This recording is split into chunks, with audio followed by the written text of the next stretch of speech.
ನಮಸ್ಕಾರ, ಹೇಗಿದ್ರೆ ಎಲ್ಲರೂ? Welcome back to my channel. ನಾವು ಸಣ್ಣವ್ರು ಇರಬೇಕಾದ್ರೆ ಮನೇಲಿ ಹಪ್ಪಳ ಮಾಡ್ತಾರೆ ಅಂದರೆ ನಮಗೆ ತುಂಬ ಖುಷಿ ಆಗ್ತಿತ್ತು. ಯಾಕಂದರೆ ನಮಗೆ ಹಪ್ಪಳದುಳ್ಳಿ ಅಂದರೆ ಅಷ್ಟು ಇಷ್ಟ ಆಗ್ತಾ ಇತ್ತು. ಇವಾಗ ಹಪ್ಪಳದುಳ್ಳಿ ಹೇಗೆ ಮಾಡೋದು ಸುಲಭವಾಗಿ ಅಂತ ನಾನು ನಿಮಗೆ ಹೇಳ್ಕೊಡ್ತೀನಿ. ಇದಕ್ಕೆ ಬೇಕಾಗಿರೋ ಇಂಗ್ರೀಡಿಯೆಂಟ್ಸ್ ಅಂದರೆ ಒಂದು 5ರಿಂದ 6 ಟೇಬಲ್ ಸ್ಪೂನಷ್ಟು ಕೊತ್ತಂಬರಿ ಕಾಳು, ಒಂದು 4 ಟೇಬಲ್ ಸ್ಪೂನಷ್ಟು ಜೀರಿಗೆ, ಕಲ್ಲುಪ್ಪು, ಹಾಗೆ ಓಂ ಕಾಳು,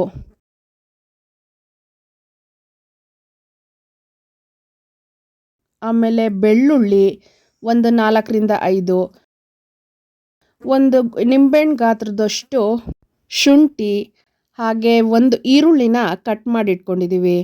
ಒಂದು 5ರಿಂದ 6 ಹಸಿಮೆಣಸಿನ್ಕಾಯಿ. ಹಸಿಮೆಣಸಿನ್ಕಾಯಿ ಖಾರ ಇಲ್ಲದೆ ಇರೋ ಕಾರಣ ನಾನು ಜಾಸ್ತಿ ತೊಗೊಂಡಿದ್ದೀನಿ, ನೀವು ನೋಡ್ಕೊಂಡು ತೊಗೊಳ್ಳಿ. ಹಾಗೆ 3ರಿಂದ 4 ಎಸಳು ಕರ್ಬೇವಿನ ಸೊಪ್ಪು.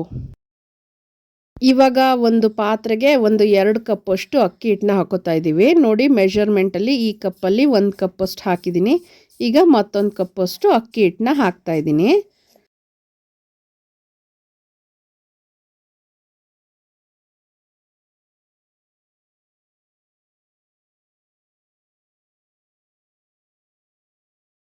ಒಂದು ಪಾತ್ರೆ ತೊಗೊಂಡು ಅದನ್ನು ಸ್ಟವ್ ಮೇಲೆ ಇಟ್ಬಿಟ್ಟು ನಾವೇನು ಅಳತೆ ಮಾಡಿದ್ವಲ್ಲ ಅದೇ ಸೇಮ್ ಕಪ್ಪಲ್ಲಿ 4 ಕಪ್ಪಷ್ಟು ನೀರನ್ನ ಅಳತೆ ಮಾಡಿ ಹಾಕ್ತಾ ಇದ್ದೀವಿ. ನೋಡಿ, 2 ಕಪ್ಪು.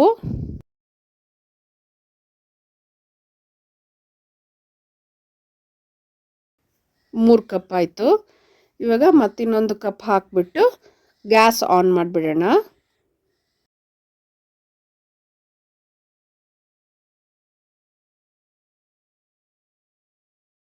ಇವಾಗ ಮಿಕ್ಸಿ ಮಾಡೋಕ್ಕೆ ಹಾಕೋತಾ ಇದ್ದೀನಿ. ನೋಡಿ, ಕೊತ್ತಂಬರಿ ಕಾಳು,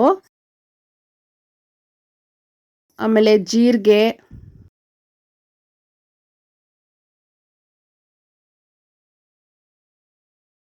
ಹಸಿ ಶುಂಠಿ, ಬೆಳ್ಳುಳ್ಳಿ, ಹಾಗೆ ಹೆಚ್ಚಿಟ್ಕೊಂಡಿರೋ ಈರುಳ್ಳಿ,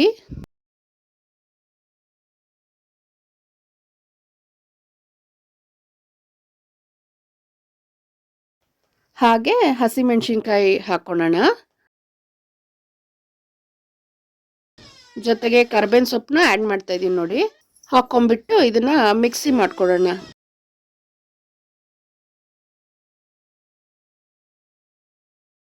ನೋಡಿ, ಇವಾಗ ಸ್ವಲ್ಪ ನೀರು ಆ್ಯಡ್ ಮಾಡಿಕೊಂಡು ನೀವು ಬೇಕಾದರೆ ಮಿಕ್ಸಿ ಮಾಡ್ಕೋಬೋದು.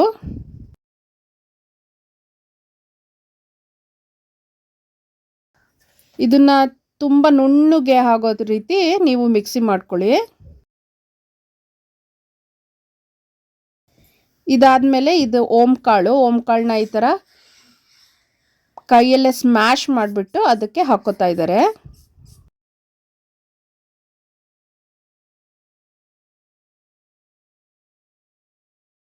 ಇವಾಗ ನೋಡಿ, ನೀರು ಚೆನ್ನಾಗಿ ಕುದೀತಾ ಇದೆ. ಇದಕ್ಕೆ ಒಂದು 2 ಟೇಬಲ್ ಸ್ಪೂನಷ್ಟು ಕಲ್ಲುಪ್ಪನ್ನ ಹಾಕೋತಾ ಇದ್ದೀವಿ. ತುಂಬ ಬಿಸಿ ನೋಡಿ ಕುದೀತಾ ಇದೆ ಅಲ್ಲ. ಇವಾಗ ನಾವು ಅಳತೆ ಮಾಡಿ ಇಟ್ಕೊಂಡಿದ್ವಲ್ಲ ಅಕ್ಕಿ ಹಿಟ್ಟು, ಅದನ್ನು ಆ್ಯಡ್ ಮಾಡ್ಕೊಳ್ಳೋಣ. ಆ್ಯಡ್ ಮಾಡಿಬಿಟ್ಟು ಅದು ಚೆನ್ನಾಗಿ ಕುದೀಲಿ. ನೀರೆಲ್ಲ ಮೇಲ್ಗಡೆ ಮುದ್ದೆ ಮಾಡ್ತೀವಲ್ಲ ಆ ಥರ ನೀರೆಲ್ಲ ಚೆನ್ನಾಗಿ ಮೇಲೆ ಬರೋ ಥರ ಆಗಲಿ. ಚೆನ್ನಾಗಿ ಹಿಟ್ಟೆಲ್ಲ ಬೆಂದ್ಕೊಳ್ಳಿ.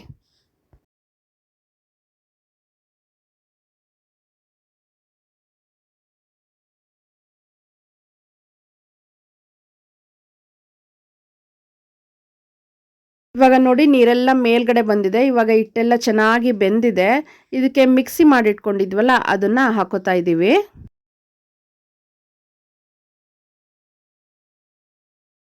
ಮಿಕ್ಸಿ ಮಾಡಿಟ್ಕೊಂಡಿದ್ನೆಲ್ಲ ಇದಕ್ಕೆ ಹಾಕ್ಕೊಂಡ್ಬಿಟ್ಟು ಚೆನ್ನಾಗಿ ಅದನ್ನು ಒಂದು ಕುದಿಯೋ ಥರ ಬಿಟ್ಬಿಡೋಣ.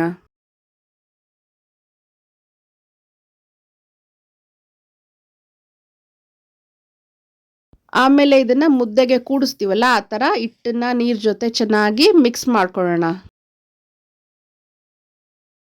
ಈ ಥರ ಚೆನ್ನಾಗಿ ಗಂಟಿಲ್ದೇ ಇರೋ ಥರ ಚೆನ್ನಾಗಿ ಮಿಕ್ಸ್ ಮಾಡ್ಕೋಬೇಕು. ನೀವು ಹಿಟ್ಟನ್ನು ನೀರು ಕುದಿಬೇಕಾದ್ರೆ ಹಾಕಿ, ಇಲ್ಲಾಂದರೆ ಗಂಟಾಗಿಬಿಡುತ್ತೆ. ನೋಡಿ, ಈ ಥರ ಸಿಮ್ಮಲ್ಲಿ ಇಟ್ಕೊಂಡು ನೀವು ಚೆನ್ನಾಗಿ ಮಿಕ್ಸ್ ಮಾಡ್ಕೋಬೇಕು. ಇದು ತುಂಬಾ ರುಚಿಯಾಗಿರುತ್ತೆ. ಹಪ್ಳ ಮಾಡಿದಾಗ ಅಷ್ಟೇ ಹಪ್ಳದುಳ್ಳಿ ತಿನ್ನಬೇಕು ಅಂತಲ್ಲ, ನಮ್ಗೆ ಯಾವಾಗ ಇಚ್ಛೆ ಬರುತ್ತೋ ಅವಾಗ ಮಾಡ್ಕೊಂಡು ತಿನ್ಬೋದು. ಸಂಜೆ ಟೈಮು ಟೀ ಜೊತೆ ಇದನ್ನು ಒಂದು ಕಡ್ಕೋತ ತಿಂದರೆ ತುಂಬಾ ಚೆನ್ನಾಗಿರುತ್ತೆ. ಒಂದ್ಸತಿ ಈ ಥರ ಮಾಡ್ಕೊಂಡು ತಿನ್ನಿ, ತುಂಬಾ ನಿಮ್ಗೆ ಇಷ್ಟ ಆಗುತ್ತೆ. ಅದೇ ಎಲ್ಲ ಸ್ನ್ಯಾಕ್ಸ್ ಐಟಮ್ಸ್ ತಿಂದು ತಿಂದು ಬೋರ್ ಆಗಿರುತ್ತಲ್ವಾ, ಈ ಥರ ಒಂದ್ಸತಿ ಮಾಡ್ಕೊಂಡು ತಿನ್ನಿ, ನಿಮ್ಗೆ ತುಂಬಾ ಇಷ್ಟ ಆಗುತ್ತೆ.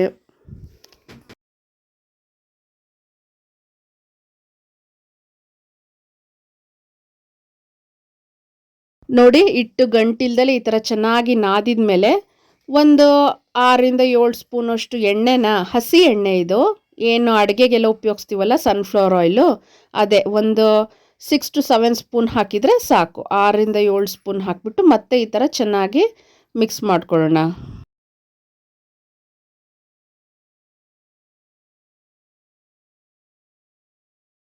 ಮತ್ತೆ ಇದಕ್ಕೆ ಉಳಿದಿದ್ದ ಎಣ್ಣೆ ಹಾಕಿಬಿಟ್ಟು ಮತ್ತೆ ಚೆನ್ನಾಗಿ ಮಿಕ್ಸ್ ಮಾಡ್ಕೊಳ್ಳೋಣ. ನಾವಿಲ್ಲಿ ಹಸಿಮೆಣ್ಸಿನ್ಕಾಯಿ ಯೂಸ್ ಮಾಡಿದ್ವಲ್ಲ, ಅದ್ರ ಬದಲಿಗೆ ನಾವು ಖಾರದ ಪುಡಿ ಕೂಡ ನೀವು ಯೂಸ್ ಮಾಡ್ಕೋಬೋದು.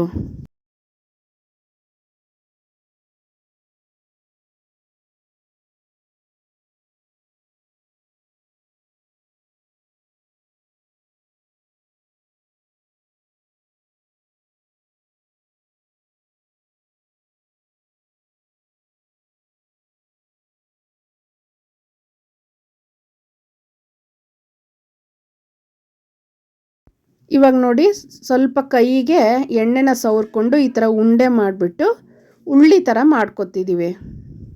ಈ ಉಳ್ಳಿನ ಪ್ರೆಸ್ ಮಾಡಿಕೊಂಡು ನೀವು ಬಿಸಿಲಿಗೆ ಒಣಗಿಸ್ಕೊಂಡ್ರೆ ಹಪ್ಳ ರೆಡಿ ಆಗುತ್ತೆ. ನೀವು ಹಾಗೆ ತಿನ್ನೋದಾಯಿತು ಅಂದರೆ ಹೀಗೆ ಎಣ್ಣೆ ಜೊತೆ ತಿನ್ಬೋದು, ಇಲ್ಲ ತುಪ್ಪ ಹಾಕ್ಕೊಂಡು ಕೂಡ ತಿನ್ಬೋದು. ತುಂಬಾ ಟೇಸ್ಟಿ ಇರುತ್ತೆ.